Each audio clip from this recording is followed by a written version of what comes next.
समोसे खा लें। अच्छा, आज की डिस्कशन शुरू करते हैं एक खूबसूरत से सवाल से। आई एम श्योर आपसे नहीं होंगे। मुझे गलत साबित करना है आपने आज। ठीक है? ओके। नहीं नहीं, आप कर सकते हैं। यार आप तो नहीं कर सकते, हो सकता है कोई और कर ले। शक्ल दिखा। चले। जी जी। कोई बात नहीं, एक दफा गलत हो गया था, मैं अगली दफा नहीं होगा। देखें, I am going to show you a very difficult question and इंशाल्लाह you won't be able to solve it. Okay. Okay. देखिए। क्या? हाँ, ये तो है। ट्रू। देखें, आसान सा सवाल है। नहीं है, आसान तो नहीं है। एक ऑब्जेक्ट है जिसका मास है 3 kilograms and it is moving with a velocity of 4 meters per second. Do you understand? Okay. एक और ऑब्जेक्ट है, ये रहा। इसका मास है 5 kilograms and it is moving towards the left at 2 meters per second. Okay. Okay.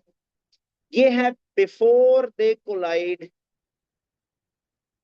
After they collide, this object, the 5 kg object, has a rightwards velocity of 2.2 meters per second.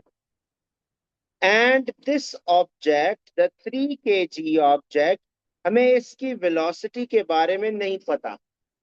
अभी तक आप मेरे साथ हैं? अभी मैंने क्वेश्चन तो आपको नहीं बताया। देखिएगा, मैं एक ग्राफ इधर बना के दिखा रहा हूं आपको, जिस ग्राफ के ऊपर एक्स एक्सिस के ऊपर टाइम है इन सेकंड्स और वाई एक्सिस के ऊपर मोमेंटम है in kilograms metre per second. Is that okay? Do you understand what is happening? All right. Momentum चूंकि नेगेटिव भी हो सकता है, that is why I have the negative Y axis available. पता नहीं इस्तेमाल होगा या नहीं होगा। वाई एक्सिस के ऊपर 2, 4, 6, 8, 12, 14, 16, 18 डिफरेंट वैल्यूज हैं। इसी तरह नेगेटिव वाई एक्सिस के ऊपर है -2, -4, -6, -8, -10, -12। ये ऑब्जेक्ट, ये पहला वाला ऑब्जेक्ट जब जाके दूसरे वाले से टकराता है, इनिशियली इसका मोमेंटम तो कितना बनता है? 3 × 4 12। एक्स एक्सिस के ऊपर यहां डिफरेंट वैल्यूज हैं टाइम की।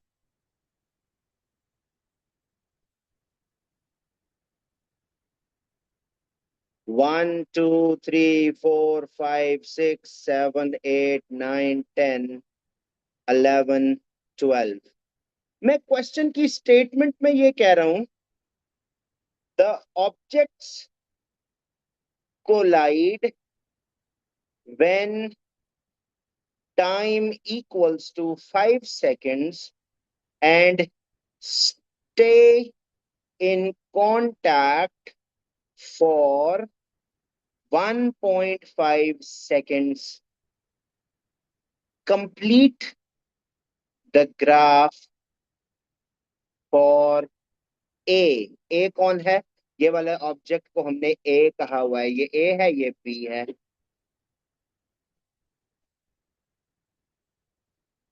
ग्राफ पे मैंने दिखाया जी 5 सेकंड लगे ए को बी के साथ कोलाइड करने में। तो ये मैंने इसका मोमेंटम दिखाया। पहले 5 सेकंड तक वो 12 ही रहता है।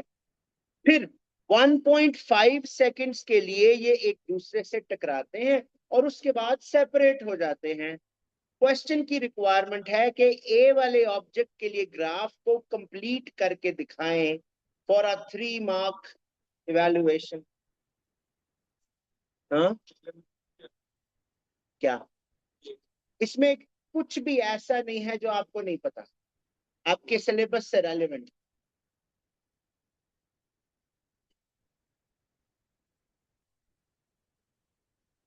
क्वेश्चन समझ आया? 5 सेकंड तक कोलिजन नहीं हुई तो 5 सेकंड तक uh continue to move with its initial momentum which is 12। 5 second पे कोलिजन शुरू हुई और 1.5 सेकंड्स तक वो आपस में कांटेक्ट में थे, यानी उस दौरान ये दोनों एक दूसरे पे फोर्स लगा रहे होंगे, है ना? उसी दौरान ये दोनों एक दूसरे पे फोर्स लगा रहे होंगे। फिर जब 1.5 सेकंड गुजर गया तो उनका कांटेक्ट ब्रेक हो गया, राइट? अगर किसी तरह ये पता चल जाए कि पहले वाले ऑब्जेक्ट की आफ्टर कोलिजन कितनी वेलोसिटी है, तो आप उसका मोमेंटम फाइंड करके ग्राफ पे प्लॉट कर सकेंगे।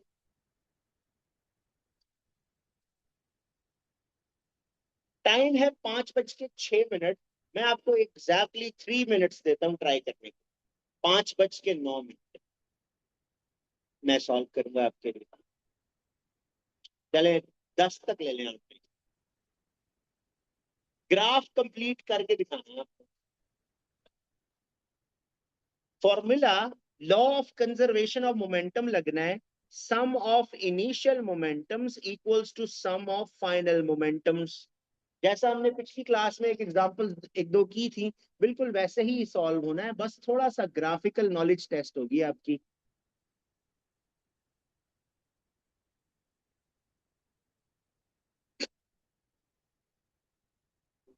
अगर तुम दोनों मिलकर करोगे ना तो नंबर भी आ जाते हैं। वाह, अभी ये पढ़ने आया तू, पेन नहीं है तेरे पास, शाबाश। Yes, Marie Curie. अब बता मैरी क्यूरी कौन है? मर गई थी? अच्छा बेटी, ज्यादा स्मार्ट होने से भी लोग मर जाते हैं।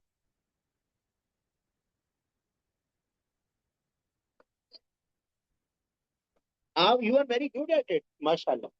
दादा अपना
आप तो मेरे करके काम मुझे बता।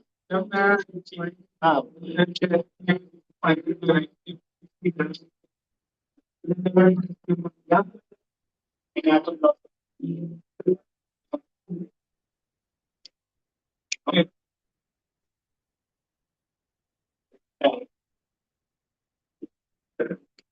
जब ये आपस में टकराएंगे तो ये अपना थोड़ा सा मोमेंटम इसको ले देगा, इसका थोड़ा सा कम हो जाएगा। लास्ट मिनट 1.5 सेकंड बाद इतना है। थोड़ा सा खींचे लाएंगे उसके बाद फिर कॉन्सेंट्रेट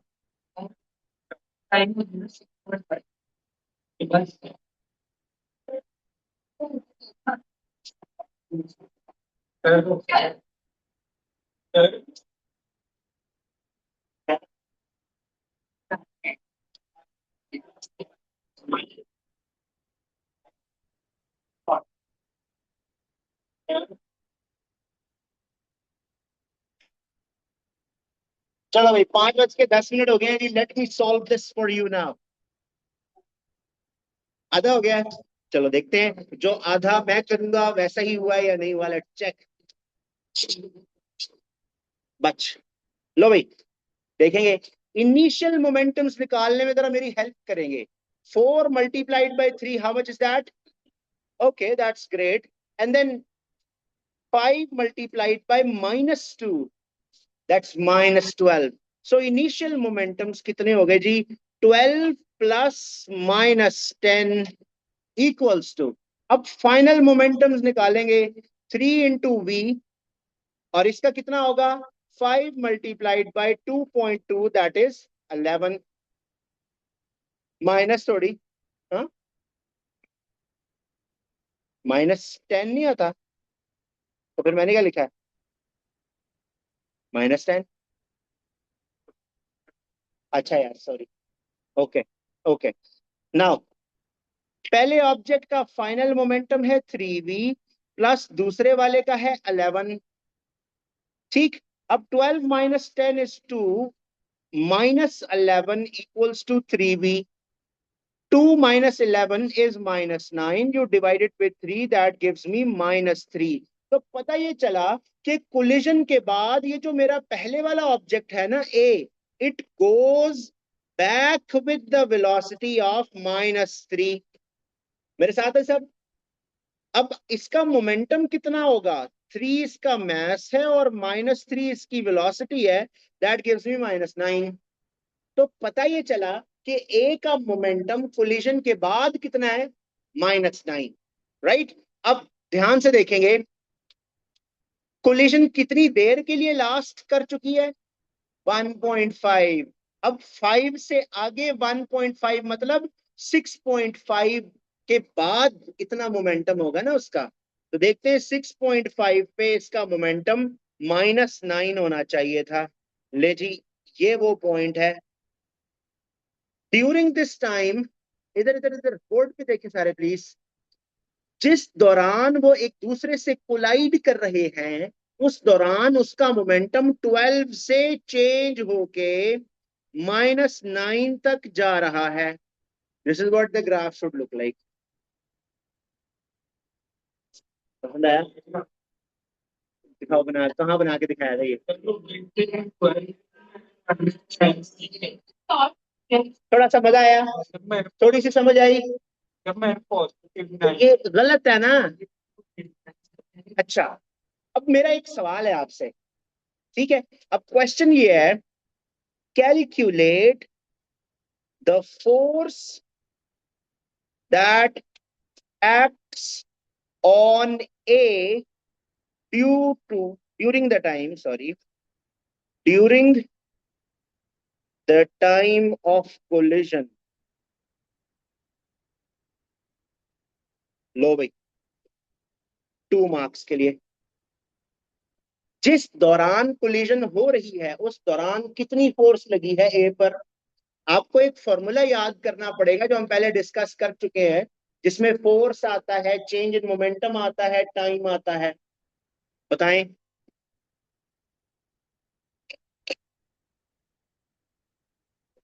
अगर आपको इक्वेशन नहीं याद तो मैं लिख देता हूं, force is equal to final momentum minus the initial momentum divided by T. Yes, सारा कुछ आपके पास यहाँ बोर्ड पे मौजूद है। वैल्यूज डालें, आंसर निकालें, शाबाश। फाइनल मोमेंटम कितना है? फाइनल -9, और इनिशियल कितना है? टाइम कितना है? 1.5। जल्दी से, we have a lot more to discuss today.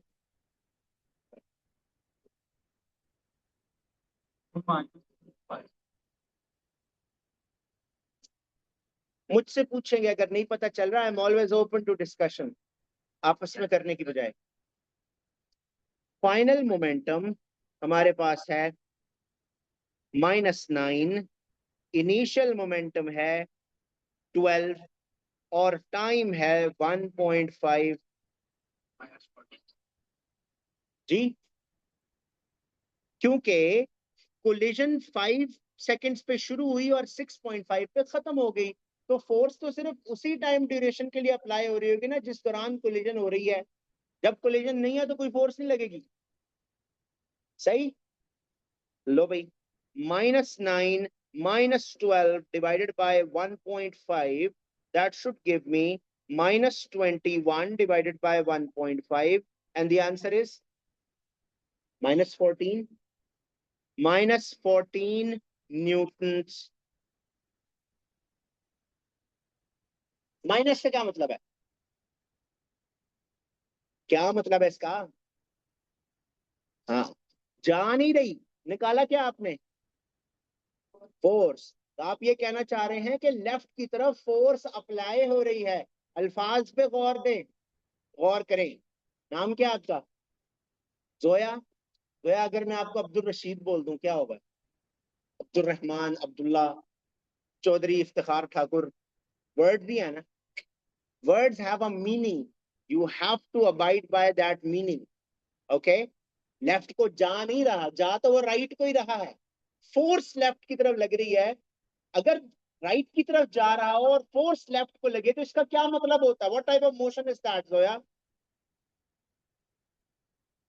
If an object is going towards right and the force acts towards left, what kind of motion is that? Zoya, सुनना मैंने। What type of motion is that, Zoya? Mangoes. अगर एक object right को जा रहा हो ना और ऐसे पीछे की तरफ फोर्स लगा दे तो उस ऑब्जेक्ट के साथ क्या होगा?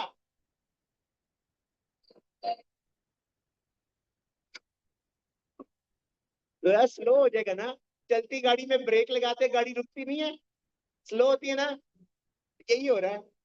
जब कोई चीज रहे, चुप कर जाओ यार, क्या फजूल की बकवास लगे हुए हो। जब एक ऑब्जेक्ट राइट की तरफ जा रहा हो और फोर्स लेफ्ट की तरफ लगे तो किस टाइप का मोशन होगा तो यार?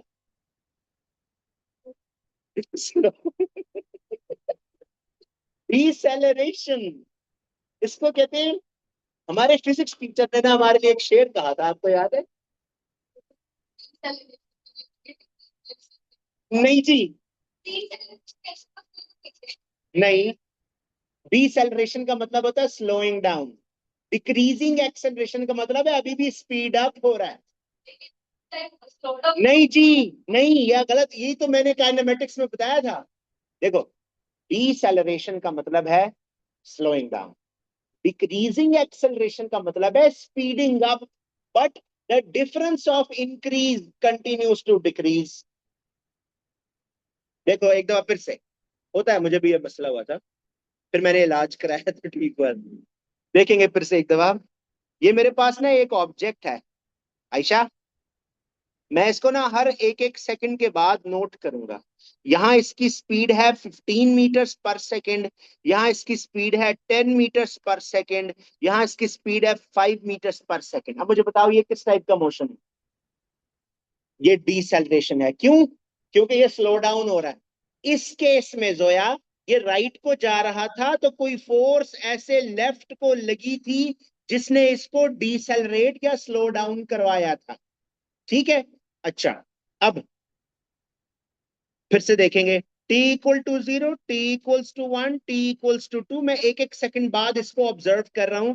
इधर इसकी वेलोसिटी है 5 मीटर्स पर सेकेंड, इधर इसकी वेलोसिटी है 10 मीटर्स पर सेकेंड, इधर इसकी वेलोसिटी है 13 मीटर्स पर सेकेंड। इधर देखो, अब छोड़ दोस्तों, इधर देखो। What type of motion is this? Is it speeding up? It is speeding up, right? Speed तो बढ़ रही है ना, लेकिन फर्क क्या है? The difference continue to decrease. This is decreasing acceleration, whereas this was deceleration। ठीक है, फर्क पता चला? डिक्रीजिंग एक्सेलरेशन में भी object continues to speed up. Okay. हाँ भाई, डिसेलरेशन का मतलब होता है slowing down of an object, decrease in velocity per unit time. सही है। काइनेमेटिक्स में मैंने काफी डिटेल से ये बातें बताई, भूल जाता है कभी कभी। आई, इज दैट ओके? सही है। चलें आगे। मुझे एक छोटा सा टॉपिक याद आ रहा है which I forgot initially, that was finding the centre of gravity of objects. ये टर्निंग इफेक्ट ऑफ फोर्सेस में असूलन मुझे बताना चाहिए था, लेकिन क्या करें, उम्र का तकाजा है, चीजें याद नहीं रहती मुझे। मेरी उम्र का तकाजा है। There are two types of objects, एक है रेगुलर ऑब्जेक्ट्स और दूसरे हैं irregular shaped objects. Regular objects वो होते हैं जनरली जिनका कोई नाम होता है, sphere, cuboid, cube, prism, pyramids. They're all regularly shaped objects. Irregular shaped objects क्या होंगे, जिस शेप का कोई स्पेसिफिक नाम नहीं है। ओके, रेगुलर ऑब्जेक्ट जैसे मिसाल के तौर पे अगर एक ट्राइंगल है, एक सर्कल है, एक स्क्वायर है, स्क्वायर के डायगोनल्स बनाते हैं, जहां वो इंटरसेक्ट करते हैं वो उसका सेंटर ऑफ ग्रेविटी होता है। सर्कल के दो डायमीटर्स बनाए कम से कम, जहां वो इंटरसेक्ट करते हैं वो उसका सेंटर ऑफ ग्रेविटी होता है। ट्रायंगल के लिए एंगल बाइसेक्टर बनाए। क्या आपको पता है एंगल बाइसेक्टर क्या होता है? एक ऐसी लाइन जो एंगल को दो इक्वल पार्ट्स में डिवाइड करे। जैसे कि imagine if this is 60 degrees, I draw a line through this angle, ये 30 हो जाए और ये 30 हो जाए, so this line will be called an angle bisector. All right, तो ट्रायंगल के लिए एंगल बाइसेक्टर्स बनाते हैं, जहां वो इंटरसेक्ट करते हैं वहां उसका सेंटर ऑफ ग्रेविटी होता है। ये कभी नहीं पूछा जाता, इसलिए मैंने जरा कैजुअली बता दिया। इररेगुलर ऑब्जेक्ट्स के लिए हमसे पूछा जा सकता है, तो we are going to attempt that as a question please. जी वही वाला क्वेश्चन है, describe an experiment, describe an experiment to determine the center of gravity of an irregularly shaped plane lamina। Lamina एक फ्लैट पीस को कहते हैं जिससे laminate किया जा सके। प्लेन फ्लैट सरफेस को कहेंगे। लो भाई, 3 नंबर का सवाल है। Take a couple of minutes, 5:23 है, 5:26 तक आपके पास टाइम है। Try and write down what you know about this. Lamina, lamina कहते हैं फ्लैट सरफेस को। लेमिनेशन समझते हैं क्या होता है? ये वहीं से है। Take a couple of minutes, 3 minute ले लें। 5:26 पे I will solve this for you. I want to see everybody try it please. कुछ भी लिखें। चला अंजुम का गाना लिख दे, कोई बात। हाँ, तो बहुत पुराना होगा, कुछ नया ले गया। एजेंसी।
आते हुए इंग्लिश। हाँ, उसको क्या कहते हैं? ये क्वेश्चन मैंने दिया ही इसलिए ताकि आपको मिस्त्रियों वाला वो जो होता है उसको बताऊं।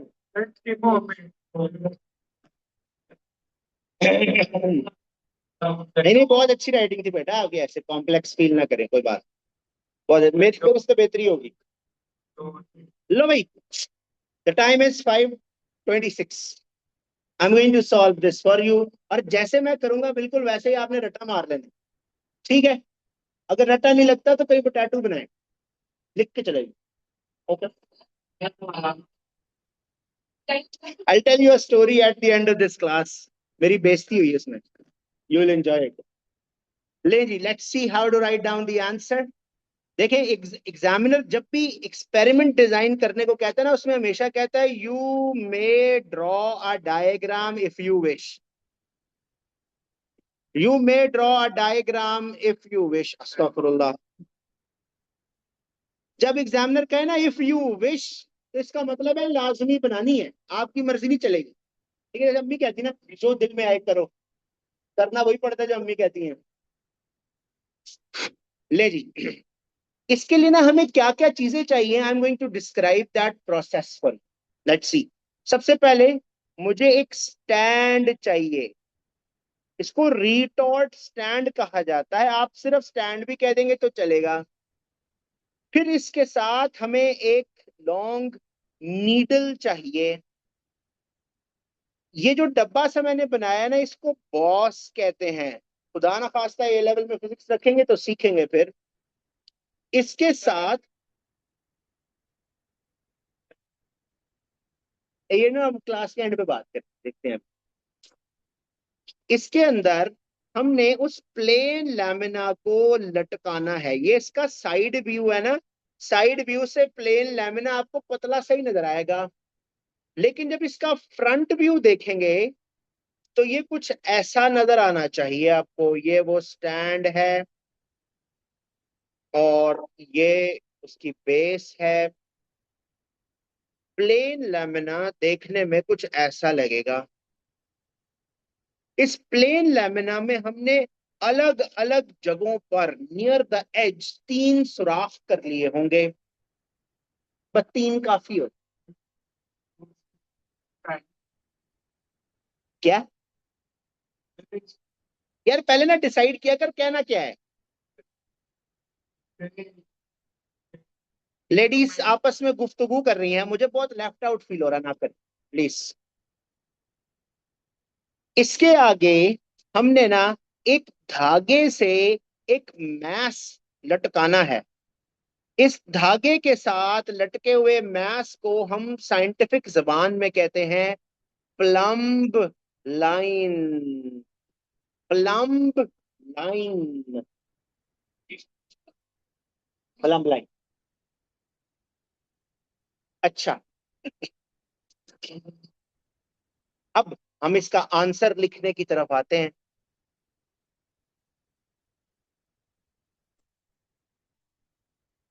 Use a small pin to puncture 3 holes near the edge of the lamina as shown. Hang the lamina using one of the holes। आपने जो जवाब लिखा था ना, उससे बेहतर है कि छापा मार ले जो मैंने लिखा है इसका। चलें, नंबर कितने आए थे बेटे तेरे टेस्ट में? Oh, hang the lamina using one of the holes and hang a plumb line. Wait for system to come to rest. Trace the shadow of the string on the cardboard। अंधेरे में तुम काम कैसे करोगे? Repeat the process using other holes। The,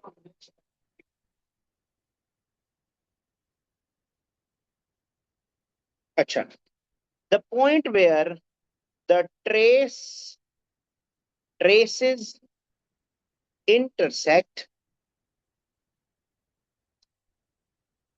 there is the center of gravity. देखिए जी, करना क्या है हमने,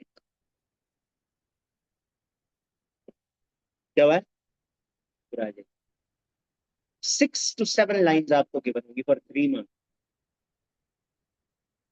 काउंट कर लेते हैं, 2 3 4 5 6 7, 7.5।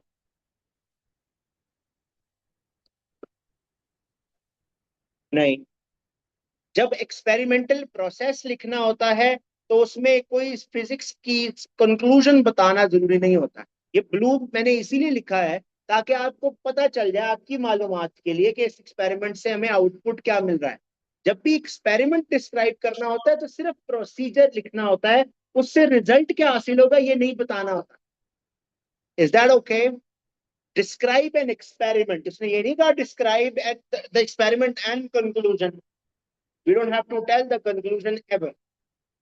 अच्छा, जरा समझाने की कोशिश करता हूं। इसके आगे मैंने ये धागा लटकाया हुआ है, जब ये हिलना बंद कर देगा, एक मार्कर लेकर इसकी इसका शैडो पड़ा होगा, एक मार्कर लेकर इस तरह से एक लाइन ट्रेस कर लेंगे, फिर किसी और होल के साथ इसी प्रोसेस को रिपीट करेंगे तो एक लाइन ऐसे बन जाएगी, फिर इस तीसरे होल के साथ रिपीट करेंगे तो एक लाइन ऐसे बन जाएगी।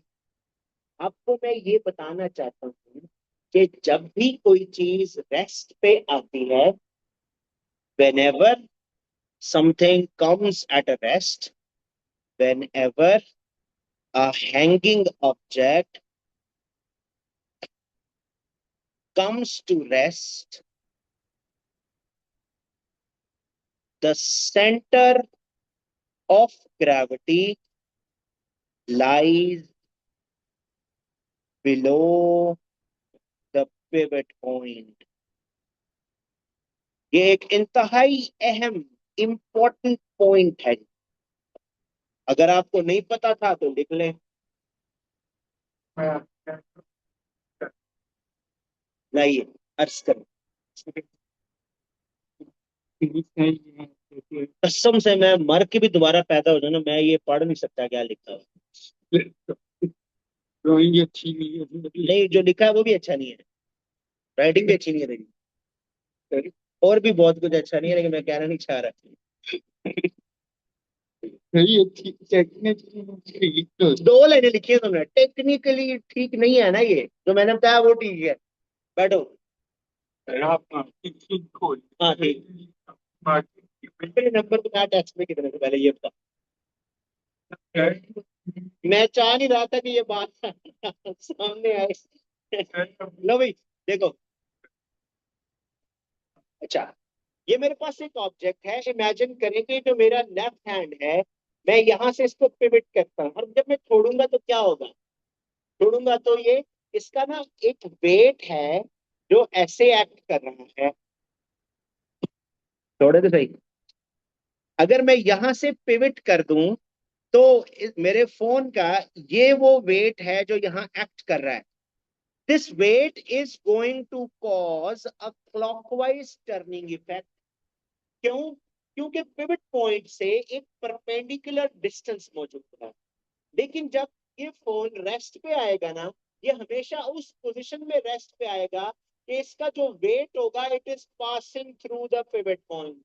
जब मैं इसको यहाँ से छोड़ूंगा ना तो ये ऐसे टर्न करेगा और इवेंचुअली ये ऐसी पोजीशन पे रेस्ट पे आएगा कि इसका वेट उस पिवट पॉइंट के एग्जैक्टली नीचे एक्ट कर रहा होगा। तो रेस्ट पे क्यों आ गया? इसलिए क्योंकि now the weight, the force does not have any perpendicular distance from the pivot.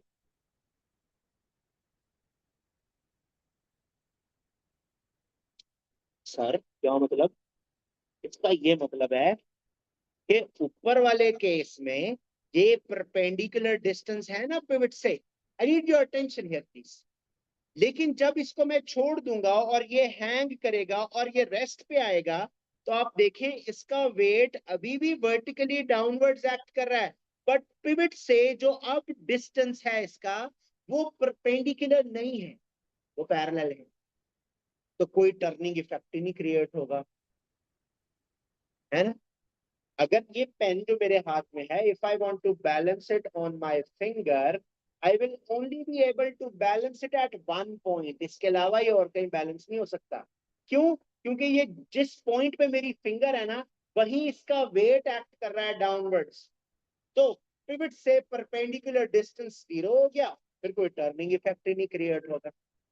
क्या आपने वो देखा है, एक बंदा है, उसका बेसिक स्किल सेट ही यही है कि वो पत्थरों के ऊपर पत्थर बैलेंस कर लेता है।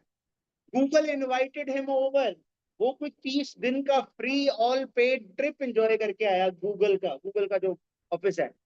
देयर ही डिड टॉक्स, उसने लोगों को बताया how he was able to balance it. चीजें बैलेंस सिर्फ तब होती हैं जब उनका वेट पिवट पॉइंट पे से पास करे, अदरवाइज नहीं। मेरा स्किल सेट नहीं ना है, मैं इतना टैलेंटेड नहीं। तुम करके देखो, शायद जाहिलों को वो ज्यादा प्रेफर करते हैं। ये ना भूलो, जहाँ तुम पढ़ते हो मैं पढ़ाता हूँ वहां पे। क्या आप मेरे साथ हैं? Do you understand this concept? If I tilt something, वो ऑब्जेक्ट हमेशा उसी सिचुएशन में रेस्ट पे होगा जब weight is passing through its pivot, otherwise it's going to turn.